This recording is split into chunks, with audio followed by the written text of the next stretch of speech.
ซีนลิงฟองគេក៏វត្តនឹងអញចោលមិនហើយសម្ដេចខ្លះណាបើមិនមករកស៊ីនលីងហ្វុងទេឬមួយក៏ចង់មកជូនពរលោកម្ចាស់គូឬក៏ចង់ធ្វើជាមនុស្សក្បែរខ្លួនអ្នកប្រុសគូឬមួយក៏ចង់ចូលទៅក្នុងគ្រួសារគូទេដឹងមកចង់ខំតបតែងខ្លួនរោបដែលមានតម្លៃថ្លៃណាស់សង្ស័យជូនគេទេចង់ដំឡើងខ្លួនចូលក្នុងសង្គមនេះសម័យពោពេកទេដឹងហីខ្ញុំនិយាយដាច់ទៀតទេថ្ងៃនេះយកមកចូលរួមខុសកំណត់លោកម្ចាស់គូតែប៉ុណ្ណោះអូហូកាប់ប៉ិនគឺនេះមកចូលរួមខុសកំណត់របស់លោកម្ចាស់គូទេអីខ្ញុំបានលើមកថាលោកនាយកគូធីងឈិននៅក្រុមហ៊ុនគូក៏មកទីនេះដែរណាយើងមកទៅឯនេះមកក៏ព្រោះតែគេឲ្យមកទេសំអាងទៅលើគេគ្រាន់តែជាអ្នកអនាម័យម្នាក់អ្នកប្រុសគូក៏មិនបើកភ្នែកមើលទេឯងនិយាយត្រូវហើយខ្ញុំមកក៏ព្រោះតែគេព្រោះថាគូធីងឈិនគឺជាប្តីរបស់ខ្ញុំពួកឯងស្ដាប់ឮទេគូធីងឈិនគេដូចជាហង្សមិននឹងអាចស៊ីសត្វដង្កូវដូចជាឯងនេះទេភេលោកវ៉ាន់ស៊ីខ្ញុំថាឯងត្រូវសេនលីងហ្វុងបោះបង់ចោលខួរក្បាលវែងខ្លាំងហើយស្អីក៏ហ៊ាននិយាយតែមកបានហើយចាប់បាច់ប្រាក់ដៃធ្វើអីទេអាយ៉ាចិត្តក្តៅម្ល៉េះឯងហ៊ានថាគូធីងឈិនជាប្តីរបស់ឯងផងហីការប៉ិនតែជាការប៉ិនអ្នកណាទៅមកឲ្យឯងហើយយ៉ាសំតោធ្វើឲ្យប្រឡាក់ឯងនាងទៅហើយចាំមើលគូធីងឈិនពេលដែលឃើញហើយនោះគេច្បាស់ជាជឿចិត្តខាននោះទេណានាងសំតោផងព្រោះខ្ញុំមានចេតនាពួកឯងធ្វើបាបយើងពេកហើយបើមិនធ្វើបាបឯងទៅធ្វើបាបអ្នកណាទេលោកវ៉ាន់ស៊ីថ្ងៃនេះអ្នកដែលមកជួបជុំគឺសុទ្ធតែលំដាប់អភិជនយើងចង់ដឹងណាចាំមើលតែឯងនេះខ្លាំងធំប៉ុណ្ណាទេប៉ិតមែនហើយទុកឲ្យគេអុកឡុកដល់ណាទៀតលេងស្រីអត់គេខ្វះនេះចេញទៅអ្នកដែលគួរចេញគួរតែពួកឯងវិញទេទៅត្រេងអ្នកណាគេហ៊ានមកអុកឡុកទីនេះនោះប្តីឯងមកហើយចាំមើលតែឯងហ៊ានហើយទេអ្នកប្រគូមកហើយក៏ស្រីឈួតម្នាក់នេះនិយាយពាក្យប្រាប់តាមមិនត្រឹមតែប៉ុណ្ណឹងទេលោកនាយកគេនៅហាមកថាគេជាប្រពន្ធលោកទៀតណាលោកនាយកគូប្រហើនណាហ៊ានមើលងាយអ្នកស្រីគូចោលស្លាប់មែនទេថាម៉េចលោកនាយកគូខ្ញុំមានស្ដាប់ច្រឡំទេដឹងគេធ្វើជាលោកស្រីរបស់លោកមែនទេមិនខុសទេនេះជាប្រពន្ធរបស់ខ្ញុំអ្នកប្រគូច្រឡំទេដឹងហ្នឹងនាងគ្រាន់តែជាអ្នកអនាម័យសម្អាតបន្ទប់តឹងត្រូវសៀនលីងហ្វុងបោះចោលគ្រាន់តែជាកំតិចមនុស្សប្រពន្ធរបស់ខ្ញុំមិនទាន់ដល់ថ្នាក់នាងមកពិចារណាទេអូនមិនអីទេមែនទេមិនអីទេតែក៏អាចប្រឡោះឲ្យទៅជប់ចាស់ទុំចាំមិនទេលូជីរៀបចំឈុតថ្មីឲ្យអ្នកស្រីទៅបានអ្នកប្រុសពួកនាងនៅមិនទាន់សុំទោសប្រពន្ធខ្ញុំទេមែនទេសុំផងដាក់ខ្ញុំរៀបរៀបអត់ស្រីអ្នកនេះជាអ្នកធំមិនប្រកាន់ខ្ញុំទេចាប់បាក់ខ្ញុំមិនលើកលែងវិញនោះលោកវ៉ាន់ស៊ីយកដល់យើងថប់ជាសិស្សរួមថ្នាក់លើកលែងឲ្យពួកយើងទេពួកយើងដឹងកំហុសហើយយើងដឹងខុសហើយមែនហើយយើងដឹងខុសហើយណាចាទៅចាំខ្ញុំសងរកមួយនេះគឺអ៊ីឡាំងជាអ្នកចេញមកឯងតម្លៃ10000អាចសបបាត់ដែរទេថាម៉េចថ្លៃម្ល៉េះអញ្ចឹងតែឯងក៏ចង់យ៉ាងម៉េចអ្នកប្រកបខ្ញុំថ្ងៃនេះមិនសប្បាយចិត្តបាត់ធ្វើរឿងអីលើនោះប្រហែលជាមិនប៉ះពាល់ដល់ខុសកំណត់លោកម្ចាស់គូទេអូនសម្លាញ់អូនចង់ធ្វើអីចាំចិត្តអូនចាស់អាយ៉ាលោកវ៉ាន់ស៊ីនេះឯងធ្វើស្អីហ្នឹងយើងមិនចាស់ធ្វើអីឯងនោះទេគឺមកពីឯងមើលងាយគេមុនតែលោកវ៉ាន់ស៊ីយើងបដូរជាមួយឯងហើយសន្តិសុខឆាប់អូពីអ្នកនេះចេញទៅលោកវ៉ាន់ស៊ីឯងធ្វើបាបយើងអូនសម្លាញ់ឲ្យអូនទទួលគំនាបពេកហើយបងសុំទោសផងមិនអីទេប៉ុន្តែពេលនេះខ្ញុំសប្បាយចិត្តហើយសូមជូនពរលោកម្ចាស់គូឲ្យមានអាយុ100ឆ្នាំអរគុណអ្នកទាំងអស់គ្នាដែលបានមកថ្ងៃខួបកំណើតរបស់ខ្ញុំគ្រួសារគូរបស់យើងពិតជាអរគុណអ្នកទាំងអស់គ្នាណាស់លោកតារីថ្ងៃកំណើតនេះជាកាដូដែលខ្ញុំរៀបចំជូនលោកតាល្អបងប្រោអ្នកណាគេហ្នឹងនេះជាប្រពន្ធរបស់ខ្ញុំលូវ៉ាន់ស៊ីមិនមែនវ៉ាន់ហតទេអីល្អថាម៉េចហ្នឹងធីងឈិនយើងមិនស្ដាប់ច្រឡំទេស្រីម្នាក់នេះជាប្រពន្ធរបស់ឯងហីមែនហើយកាលពីម្សិលមិញពួកយើងចោះតាសិវិលរួចហើយធីងឈិនរឿងធំបែបនេះយើងជាម្ដាយរបស់ឯងហេតុអីបានជាយើងមិនដឹងអញ្ចឹងម៉ាក់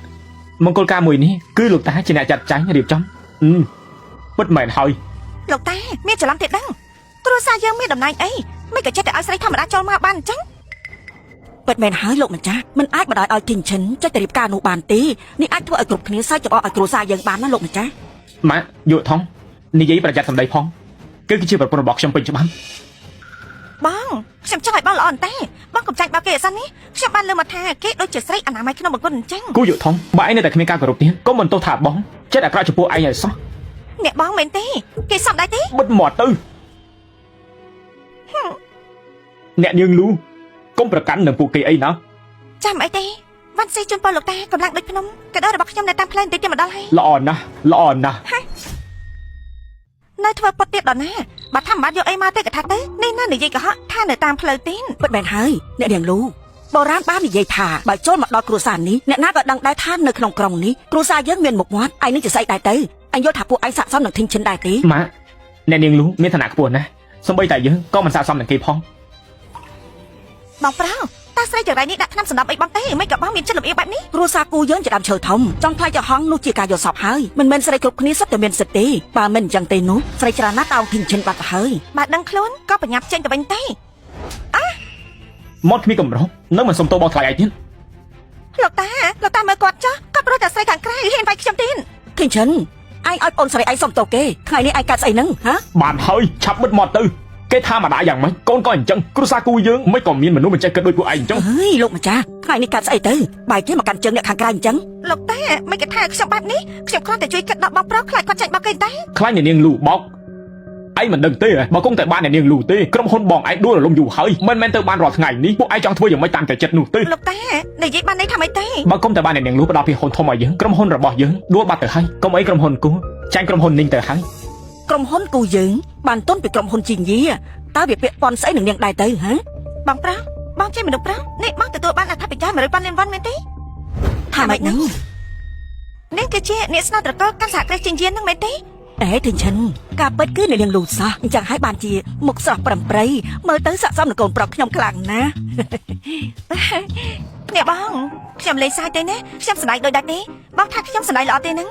អ្នកបងខ្ញុំមិនហ៊ានទទួលនោះទេប៉ុន្តែការប្រែទឹកមុខរបស់នេះគឺរហ័សមែនទេអាយ៉ាអ្នកបងល្អរបស់ខ្ញុំបងមិនចោះពួកយើងគឺជាគ្រួសារតែមួយដែរបងគិតមកតែបាញ់មិញនេះខ្ញុំលេងសាយឲ្យបងខ្លាំងតែប៉ុណ្ណោះទេខ្ញុំសុំតបបានទេបងមិនអញ្ចឹងទេបងផ្ទះខ្ញុំមួយកំភ្លៀងតែដើម្បីបន្ធូរកំហឹងបាញ់ហើយយ៉ាកូនប្រសាររបស់ម៉ាក់ប្អូនស្រីរបស់ឯងនេះណាឃើញឯងអប់សុកពេកឯងក៏ប្រកាន់នឹងគេអីណាលោកម្ចាស់ជួយនិយាយបន្តិចទៅបានទេធ្វើខ្លួនឯងទទួលខ្លួនឯងទៅអ្នកនាងលូខ្ញុំឲ្យម្ដាយកូនគេឲ្យទៅអ្នកនាងជួយណែនាំទៅមិនហ៊ាននោះទេលោកតាបានលោកម្ចាស់គូគាត់និយាយឲ្យនោះអញ្ចឹងខ្ញុំមិនប្រកាន់នឹងអ្នក12នោះទេអ្នកនាងគូពិតជាមានចិត្តទូលាយមែនទែនពិតមែនហើយគាត់ជាអ្នកបងរបស់ខ្ញុំនេះផ្ទះរបស់លោកគឺបែបហ្នឹងមែនទេសូមអូនកុំប្រកាន់អីបងមានចិត្តស្មោះចំពោះអូនមែនបើអូនមិនជឿទេបងវេះបេះដូងឲ្យអូនមើលបានហើយយ៉ាបងប្រុសអ្នកទាំងពីរមិនចាំបាច់បញ្ចេញមនោសញ្ចេតនាអីទេណាឡើយបានស៊ីអ្នកបកកែក្រនបាញ់អាចមកដល់ទីនេះបើគ្រូសាគូបានទាំងអស់នេះសិយាយអ្នកចង់និយាយពីអីទេមានន័យថាយ៉ាងម៉េចមែនទេលូវ៉ាន់ស៊ីនេះនៅខ្លួនឯងហើយថាមានន័យថាយ៉ាងម៉េចនាងបកកែសំដែងដែរតានេះចិនតែនេះជាថ្ងៃខួបកំណើតរបស់លោកតាខ្ញុំបើលោកមកជូនពរខ្ញុំស្វាគមន៍តែបើមកអុកលោកនោះកុំមិនទោសថាខ្ញុំមិនទុកមកឲ្យសោះលោកគូខ្ញុំមិនតបាននិយាយស្អីទេលោកមិនក៏តក់ក៏ហើយម្ល៉េះពួកយើងច្បាស់ជាមកជូនពរហើយត្រកូននាងខ្ញុំសូមជូនពរលោកម្ចាស់គូមានទ្រព្យសម្បត្តិហូរហៀដូចសមុទ្រហើយនេះគឺជាទឹកចិត្តបន្តិចបន្តួចពីខ្ញុំលោកនាងពិតជាមានទឹកចិត្តមែនតែថ្ងៃនេះខ្ញុំសូមរំលឹករឿងមួយទៅដល់លោកម្ចាស់គូរឿងខ្លះមើលនឹងភ្នែកមិនប្រកាសថាជាការពិតទេអគ្គនាយកនាងលោកនិយាយមានន័យថាយ៉ាងម៉េចសូមលោកនិយាយតាមត្រង់មកអូគ្មានន័យថាយ៉ាងម៉េចទេដោយសារឃើញលោកតាចាស់ទៅហើយខ្លាចថាត្រូវបានគេបោកនាងឈានតែលោកចង់មកអុកលោកទីនេះមែនទេគូធីងឈិនឯងបានធ្វើអីឯងគួរតែដឹងនៅក្នុងចិត្តច្បាស់ហើយបើអញ្ចឹងថ្ងៃនេះយើងមកនិយាយគ្នាឲ្យច្បាស់ទៅនៅថ្ងៃនេះមកបោកអាក្រាតពួកឯងហើយយ៉ាងម៉េចបានមិននិយាយទេមានន័យថាគឺខ្លាចគេបោកអាក្រាតហើយមែនទេពួកឯងមកធ្វើស្អីហ្នឹងចង់មកអុកឡុកថ្ងៃខួបកំណើតលោកម្ចាស់យើងឯងចង់ស្លាប់ហើយមែនទេនេះសិយាយឯងហ៊ានមិនគោរពអ្នកបងរបស់យើងផងនេះយើងថាពួកឯងនេះលេងចង់រស់ហើយមែនទៅនោះអ្នកបងអីឯងធ្វើដូចជាចិត្តស្និទ្ធណាស់មែនទេបានណានិយាយផ្ដេបដាស់ទៀនខ្ញុំទៅទៀមមាត់នេះឥឡូវហើយនាងសាឡូមើលទៅអ្នកដឹងទេថាបងនាងជាអ្នកណាគេហ៊ានតែអោបជើងជាមួយគេទៀតណាអ្នកបងរបស់ខ្ញុំគឺជាអគ្គនាយកគ្រប់ក្រុមហ៊ុនជីងយីគឺមិនអាចប៉ះពាល់បានទេឆាប់សុំទោសទេសុំទោសគេអីមនុស្សខ្លាំងបន្លំហ្នឹងអីថាម៉េចខ្លាំងបន្លំអីគេទេនាងឈិនតែថ្ងៃនេះពួកឯងមានចេតនាមកអុកឡុកមែនទេតើនាងចង់ធ្វើស្អីទៅនាយកគូឆាប់ខាងបែបហ្នឹងប្រហែលពួកគេនិយាយត្រូវទេដែរស្រីក្បត់ឯងនេះគូធីងឈិនឯងស្មានថាឯងរកបានមនុស្សដែលមានតម្លៃតាមពិតជាអ្នកបន្លំខ្លួនធ្វើជាអគ្គនាយកជីងយីតែប៉ុណ្ណោះអ្នកស្នងតំណែងចំនួនក្រោយនោះអញមិនមែនជាគេក៏ថាបានខ្លាចបន្លំហីខ្លាចបន្លំរឿងស្អីគេលោកស្រីគូកូនរបស់លោកស្រីព្រោះតែចង់ដណ្ដើមពីហ៊ុនជាមួយនឹងខ្ញុំបានយកមនុស្សមកខ្លាចបន្លំថាខ្លួនជាអគ្គនាយកជីងយីខ្ញុំបានស៊ើបដឹងបាត់ទៅហើយនាងខ្លាចទេ ខ្លាញ់បន្លំគេពិតជាខ្លាញ់បន្លំមែនទេអូអញ្ចឹងតើបានជាយើងមើលទៅដូចជាមិនទំនងមិនស័ក្តិសមជាអ្នកមានវងតកូលខ្ពស់គេជាមនុស្សខ្លាចបន្លំមែននេះនាងពិតជាហ៊ានខ្លាំងណាស់ហ៊ានបន្លំធ្វើជាអគ្គនាយកជាយាគឺចង់មកពង្វក់បងប្រុសខ្ញុំតាមមែនទេនាងជាតៃលោកមានចេតនាចង់មកអុកលោកទីនេះមែនទេលោកចង់មកដណ្ដើមភាហ៊ុននោះមែនដែរទេភាហ៊ុននោះគួរតែជារបស់ខ្ញុំគឺឯងប្រើល្បិចថោកទាបដណ្ដើមយកទៅគូទីងឈិនបើឯងឆ្លាតគួរណាស់តែស្ដាប់បង្គាប់ឯងគួរតែយកកិច្ចសន្យានោះមកប្រកល់ឲ្យយើងវិញទៅយប់នេះលោកចង់ជិះសេះលែងដៃមែនទេចង់បានភាហ៊ុនធំនោះទៅរកនាយកសុងទៅលោកទៅរកគាត់ទៅមិនអញ្ចឹងទេលោកអាចលោកចង្គង់សុំរបស់ខ្ញុំបើខ្ញុំតន់ចិនអាចក្រុមហ៊ុននេះមានដង្ហើមដកបានខ្លះលោកអាន់ស៊ីរំដល់ដំណាក់កាលនេះហើយឯងនៅមករឹងទៀតហីបានតែមករឹងគ្រួសារនាងពូឯងគ្មានថ្ងៃបានល្អនោះទេបានតែមករឹងគ្រួសារនាងពូឯងគ្មានថ្ងៃបានល្អនោះទេនាងអ្នកបានខ្លួនធ្វើជាអគ្គនាយកជាញាពេលនេះល្មមចាប់ហើយឬមួយក៏មិនមែនបានបើនាងនិយាយបែបនេះតែឯងបកស្រាយបានទេថានាងគឺជាអគ្គនាយកជាញាស្នងតំណែងមរតកចុងក្រោយខ្ញុំនិយាយមិនទាន់ច្បាស់ទេមែនទេប៉ុន្តែខ្ញុំចង់សួរនាងរឿងមួយគូធីងឈិនបានឲ្យប្រយោជន៍នាងអីខ្លះបើជានាងហ៊ានប្រថុយគ្រោះថ្នាក់ថ្លៃបន្លំធ្វើជាអគ្គនាយកជាញាបែបនេះឃើញខ្ញុំខ្លាចមិនឡប់ពេលណាឃើញមកឈូហើយមិនស្រក់ទឹកភ្នែកទៀតអញ្ចឹងថ្ងៃនេះខ្ញុំនៅមុខអ្នកទាំងអស់គ្នាបកអាក្រាតនាងហើយនាងឈិនតែនេះជាថ្ងៃខួបកំណើតរបស់លោកតាខ្ញុំលោកក៏មិនចង់អោបលោកអសោះនាយគូឯងខ្លាចមែនទេថ្ងៃនេះខ្ញុំនឹងបកមុខមាត់ពិតប្រាកដដែលពួកឯងពូកែសម្ដែងបែបនេះស៊ីយ៉ាថ្ងៃនេះខ្ញុំបកអាក្រាតមុខពិតរបស់គេការពិតមិនមែនជាអ្នកឆ្លងតកោជាងទៀតទេ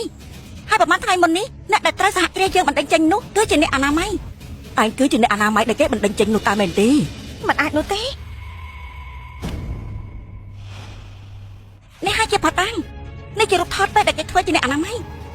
នេះគឺនាងខ្លាចបន្លំទេនេះគឺបុគ្គលិកសហគ្រាសខ្ញុំអាចធ្វើការបញ្ជាក់បាននេះគឺជាការពិតមែនសំណាងខ្លាំងណាស់ដែលខ្ញុំមើលដឹងមុនឯងមិនមែនជាមនុស្សល្អនោះទេមិនត្រឹមតែប៉ុណ្្នឹងទេគេជាមនុស្សស្រីរបស់ខ្ញុំ3ឆ្នាំហើយដែលខ្ញុំទាត់ចោលហើយថាម៉េចនេះមនុស្សស្រីអបល័កបែបនេះមិននឹងអាចចូលមកគ្រួសារយើងបានទៅនាងពិតជាស្រីទឹករៃណាគេបានខាងនឹងសហគ្រិននាងយើងហើយសហការជាមួយនឹងគូធីងឈិនដើម្បីសងសឹកសហគ្រិននាងយើងលោកវ៉ាន់ស៊ីខ្ញុំយល់ពីអារម្មណ៍របស់នាងតែនាងដាច់ខាតមិនគួរណាខ្លាចបន្លំធ្វើជាអគ្គនាយកជាញានោះទេគូទីងឈិនឯងត្រូវបានគេចាប់បានហើយតើឯងមានពាក្យអីចង់និយាយទេបានហើយទោះជាយ៉ាងណានេះក៏ជាប្រពន្ធរបស់ខ្ញុំដែរពួកឯងធ្វើបែបនេះនោះគឺប្រឆាំងនឹងគូធីងឈិនខ្ញុំហើយធីងឈិនឯងល្ងីល្ងើទេអីពេលនេះហើយឯងនៅមិនដឹងខ្លួនទៀតមែនទេតើឯងបានដាក់ថ្នាំអីឲ្យទៅបងប្រុសយើងទេទៅឲ្យបងចុះការពីឯងបែបនេះមកតើពួកឯងបានត្រៀមរួចរាល់ហើយនាងគិតថាបាននិយាយអេបដេបដាក់បែបនេះសង្ឃឹមថាបានភាកហ៊ុនតម្លៃរាប់លានមែនទេបរាជ័យហើយនៅប្រកាយទៀតមែនហើយរូបថតនេះបើស្រាយយ៉ាងម៉េចទេគេថាយ៉ាងម៉េចឯងក៏ជឿគេមែនទេឯងគ្មានគ្រូបាក់ខ្លួនឯងទេឯងលោកវ៉ាន់ស៊ីមកទៅខ្ញុំមិនដឹងថាស្បែកមុខឯងក្រាបបែបនេះត្រូវគេបកអាក្រាតនៅមុខសាធារណជនហើយនៅចូលរួចទៀតឯងថាយ៉ាងខ្លាចបន្លំគឺខ្លាចបន្លំហើយមែនទេតើឯងមានឋានៈជាស្អីទេនេះឯងនៅតែមិនទាន់ដឹងខ្លួនទៀតមែនទេនិយាយថាខ្លួនឯងជាអគ្គនាយកជាងយីមិនគ្មានឋានៈដឹកនាំមកជាមួយអញ្ចឹងមិនក៏នាងដឹងថាហេតុអីមិនមែនខ្លាចអីទេគូទីងឈិនឯងនៅពេលនេះហើយនឹងមិនព្រមសារភាពទៀតទទួលស្គាល់ទៅនាងឈិនតែលោកចោលប្រកាសគ្មានផតាំងផងគូទីងឈិនមើលទៅឯងមិនខ្លាច